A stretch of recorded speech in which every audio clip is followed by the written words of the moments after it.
एक महात्मा 20 वर्ष से पेड़ की छाल सूखी हुई खाते थे। किस लिए? काम विजय के लिए, कि किसी भी तरह का शरीर में पुष्टता ही ना होगी तो काम क्या करेगा।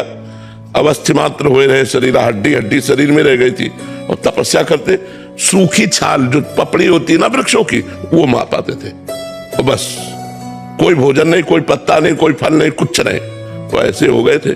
जब 20 वर्ष हो गए तो कामदेव प्रकट हुआ सामने, क्योंकि वो उसी योग्य थे, और कहा हम तुम्हें परास्त करेंगे। तो उन्होंने मुस्कुरा के कहा तुम्हारी ताकत क्या कि तुम मुझे परास्त कर दो। बोले अच्छा चलते हैं। चला गया काम। दूसरे दिन जहां वो पपड़ी खाते थे ना, वहां हलवा लगा मिला, हलवा।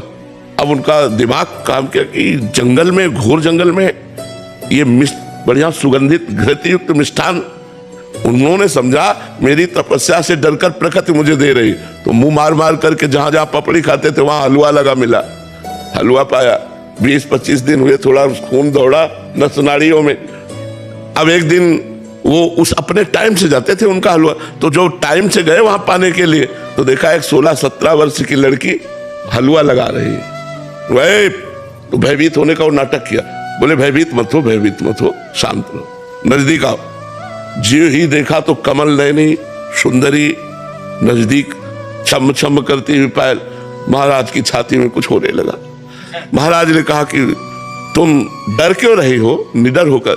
ये हलवा तुम लगाती थी? हाँ महाराज, आप जैसे तपस्वी की सेवा हमारी सामर्थ्य कहाँ की आंख मिला के कर सके कि मैं आपके सामने जाके हलवा परोस सकूं, इसलिए छुप छुप के। बोले आज से छुपने की जरूरत नहीं है और पेड़ में लगाने की जरूरत नहीं, सीधे ले आया करो पात्र में हलवा।